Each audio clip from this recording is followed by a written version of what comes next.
છે ને એક ગામ હતું. ગામમાં એક 70 વર્ષની ડોશી રહે. ડોશીએ બહુ સારા કામ કર્યા. ભગવાનની સેવા કરી, ભક્તિ કરી, ભગવાનનો થાળ કરે, ભગવાનની પૂજા કરે, બધા હારે સારું વર્તન કરે, કોઈનું મન ન દુભાવે અને બહુ સારી રીતે જીવા. એમાં એક દી જમરાજાના તેડા આવ્યા. એટલે જમરાજે એમ કહેવાય છે કે ડોશી મને ઉપાડે. અને ડોશી મને કીધું કે તમે હે ને સ્વર્ગમાં નથી ગયા અને નરકમાં નથી ગયા. ડોશી એમાં કહે હે સ્વર્ગમાં નથી ગઈ નરકમાં નથી ગઈ તો ગઈ ક્યાં? એટલે જમરાજે કીધું કે તમે છે ને ભગવાન પાસે જાઓ. કે તમે ભગવાનની બહુ સેવાની પ્રાર્થના કરીને એટલે ભગવાને સીધા એની પાસે બોલાવી લીધા.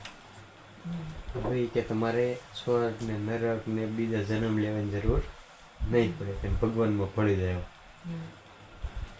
ડોશી એ બધું તો સમજ્યા. બધા સ્વર્ગની વાત ને નરકની વાત ને એવી કે બહુ કરે છે ને બહુ સાંભળે છે.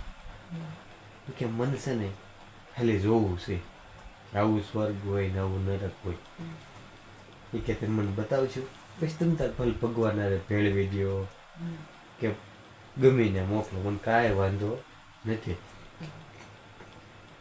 એટલે જમરાજ કે કામ કરો, હું પૂછી લઉં ભગવાનને, જો એ આ પાડે તો લઈ જાઓ. ભગવાને કીધું હા હા, એ કે જે કે ને એ તમે તાર તમે કરી દો. એને કે ના પાડતા જ નહીં, કે બહુ ખાસ વ્યક્તિ છે મારી. એટલે જમરાજ તો લઈ ગયા નરકમાં. નરકમાં લઈ જાય ને આખું નરક બતાવી. એમાં એક જગ્યાએ મોટું તપેલું હે, અને તપેલામાં મોટા મોટા ચમચા જેવી સમસ્યા, અને એમાંથી સમસ્યા ભરીને માણસોને ખાવાનું. પણ સમસ્યા એવડી મોટી હતી ને કે હાથ પાછો વાળે ને હે તો એ સમસ્યા મોઢે ન પૂગે એટલી લાંબી. ટૂંકી સમસ્યા મોઢે પૂગે ને પેલો હાથ પાછો વાળે ને તો એ સમસ્યા ઠેઠ આમ પાછળ વહી જાય. હવે તો ખાવું કઈ રીતે?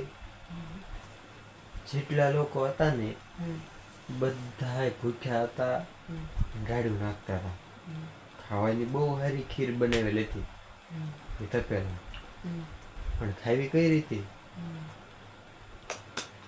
ડોશીએ પૂછ્યું કે આમ કે આમાં કેમ ગમે એમ ખાવાની કોશિશ કરવી છે ને તો ખાઈ જ નથી શકતા.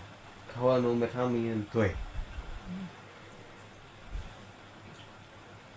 એટલે ડોશીમાં સ્વર્ગમાંથી નીકળી ગયા, એટલે સોરી નર્કમાંથી, અને ગયા સ્વર્ગમાં. સ્વર્ગમાં જાય ને ન્યાય જોયું ત્યાં બધા માણસો રાજી ખુશીથી રહેતા, બધા મોજથી રખડતા. પણ ન્યાય એક મોટું તપેલું હતું આની જેવડું, અને મોટી મોટી સમસ્યા જેવડી ન્યાય હતી ને નરકમાં એવડી સમસ્યા સ્વર્ગમાં.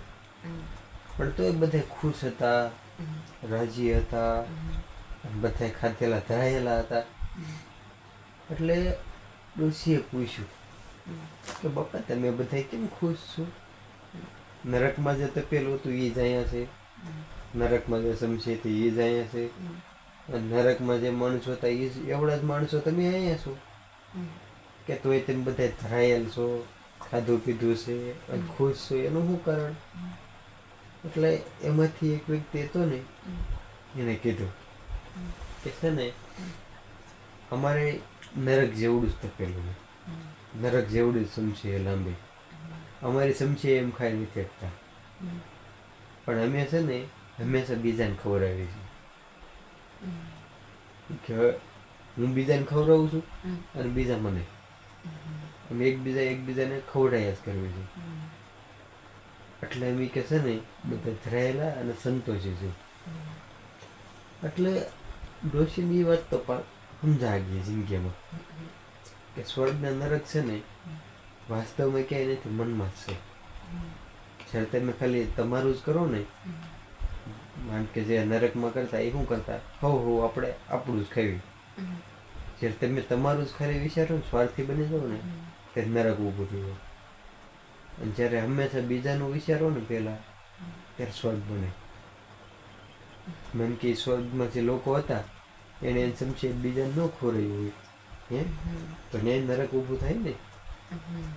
એટલે હંમેશા છે ને સામેવાળાને કે બીજાને માન આપો ને, એને પહેલાં તમે રાખો ને, એટલે સ્વર્ગ જ બને. માન કે આપણું જ કહેવાય, આપણે સવારે શિરાવા બેહવી, સૌથી પહેલું બટકું હું તને ખવડાવું, હે તો બની જાય ને સ્વર્ગ, હે. અને એને બદલે નરકનું ઉદાહરણ દો. મન કે તું રોટલા ઘડે છે, હે, અને હવે તું એકલી રોટલા ઘડીને ખાઈ લે, એટલે બની ગયું નરક, હે. સ્વર્ગમાં નરકમાં એટલો જ ફેર છે, ખાલી વિચારમાં, બરાબર. એ કાંઈ વાસ્તવમાં નથી. સ્વર્ગમાં રહેવું હોય ને તો પેલા સામેવાળાનું વિચારવાનું. ચૂપ રહે.